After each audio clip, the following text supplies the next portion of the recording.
సంఖ్యాకాండము 32వ అధ్యాయము.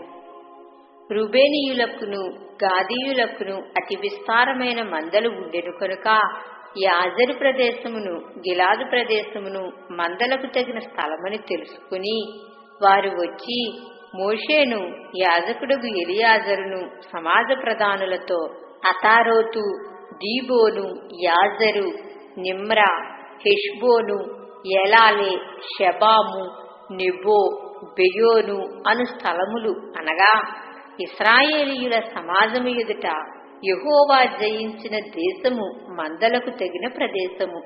నీ సేవకులమైన మాకు మందలు కలవు కాబట్టి మా ఎడల నీకు కటాక్షము కలిగిన ఎడల మమ్మును యొర్దాను అద్దరికి దాటింపక నీ దాసులమైన మాకు ఈ దేశమును స్వాస్థ్యముగా ఇమ్మనగా మోషే గాదీయులతోనూ రుబేనీయులతోనూ మీ సహోదరులు యుద్ధమునకు పోవుచుండగా మీరు ఇక్కడ కూర్చుండవచ్చునా?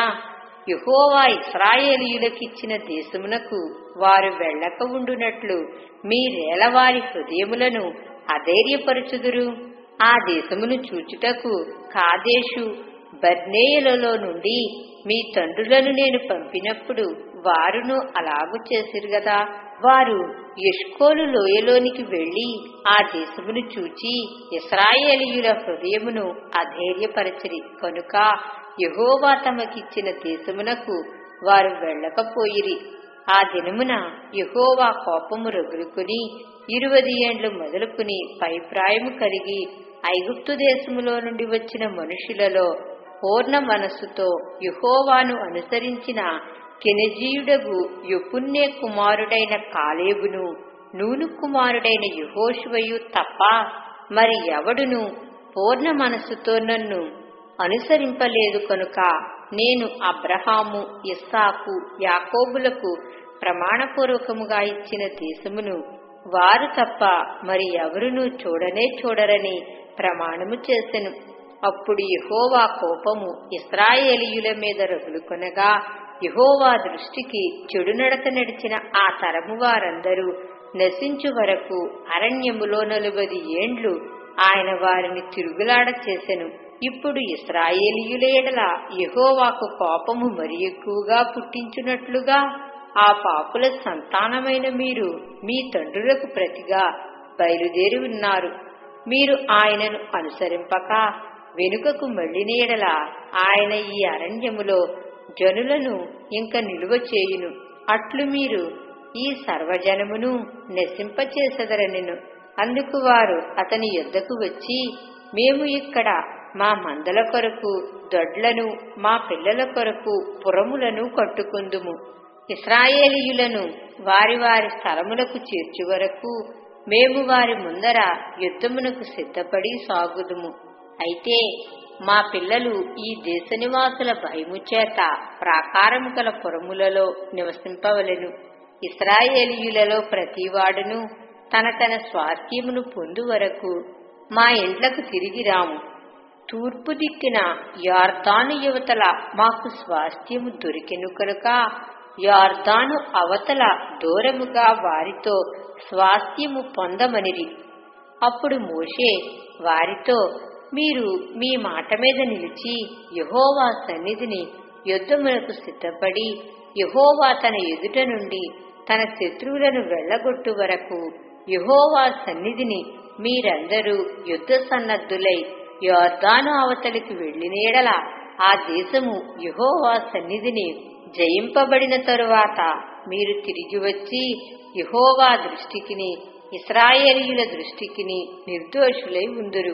అప్పుడు ఈ దేశము యెహోవా సన్నిధిని మీకు స్వాస్థ్యమగును. మీరు అట్లు చేయని ఎడల యెహోవా దృష్టికి పాపము చేసిన వారవుదురు కనుక మీ పాపము మిమ్మును పట్టుకొనును అని తెలుసుకొనుడి. మీరు మీ పిల్లల కొరకు పురములను మీ మందల కొరకు దొడ్లను కట్టుకొని మీ నోట నుండి వచ్చిన మాట చొప్పున చేయుడనెను. అందుకు గాదీయులును రుబేనీయులును మోషేతో, మా ఏలినవాడు ఆజ్ఞాపించినట్లు నీ దాసులమైన మేము చేసెదము. మా పిల్లలు, మా భార్యలు, మా మందలు, మా సమస్త పశువులు అక్కడ గిలాదుపురములలో ఉండును. నీ దాసులమైన మేము అనగా మా సేనలో ప్రతి యోధుడును మా ఏలినవాడు చెప్పినట్లు యెహోవా సన్నిధిని యుద్ధము చేయుటకు యొర్దాను అవతలికి వచ్చెదమనిరి.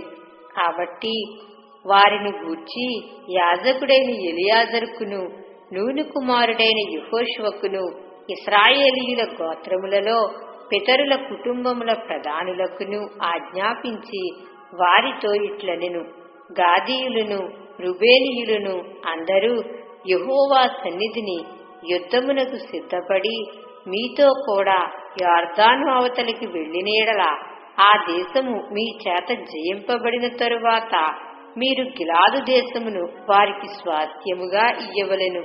అయితే వారు మీతో కలిసి యోధులై ఆవలికి వెళ్ళని యెడల వారు కనాను దేశమందే మీ మధ్యను స్వాస్థ్యములను పొందుదురనగా గాదీయులను రుబేనీయులను యెహోవా నీ దాసులమైన మాతో చెప్పినట్లే చేసెదము. మేము యెహోవా సన్నిధిని యుద్ధ సన్నద్ధులమై నది దాటి కనాను దేశములోనికి వెళ్ళెదము. అప్పుడు యొర్దాను యువతల మేము స్వాస్థ్యమును పొందెదమని ఉత్తరమిచ్చిరి.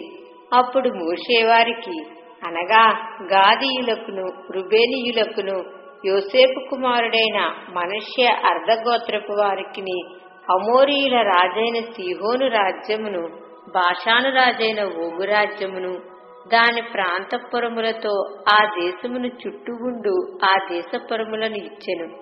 గాదీయులు దీబోను అతారోతు అరోయేరు అత్రోతు షోపాను యాజెరు యొబ్బెహ బేత్నిమ్రా బేత్సార్హాను అను ప్రాకారములు గల పురములను మందల దొడ్లను కట్టుకునిరి. రుబేనీయులు మారుపేరు పొందిన హెష్బోను ఎలాలే కిర్యత్యాయిము నెబో బయల్మెయోను షెబ్మా అను పురములను కట్టి తాము కట్టిన ఆ పురములకు వేరు పేరులు పెట్టిరి. మనష్య కుమారులైన మాకీరీయులు గిలాదు మీదికి పోయి దాన్ని పట్టుకుని దానిలోనున్న అమోరీయులను వెళ్లగొట్టిరి. మోషే మనష్య కుమారుడైన మాకీరుకు గిలాదునిచ్చెను. అతడు అక్కడ నివసించెను. మనష్య కుమారుడైన యాయీరు వెళ్లి వారి పల్లెలను పట్టుకుని వాటికి యాయీరు పల్లెలని పేరు పెట్టెను. నోబహు వెళ్లి కెనాతును దాని గ్రామములను పట్టుకుని దానికి నోబహు అని తన పేరు పెట్టెను.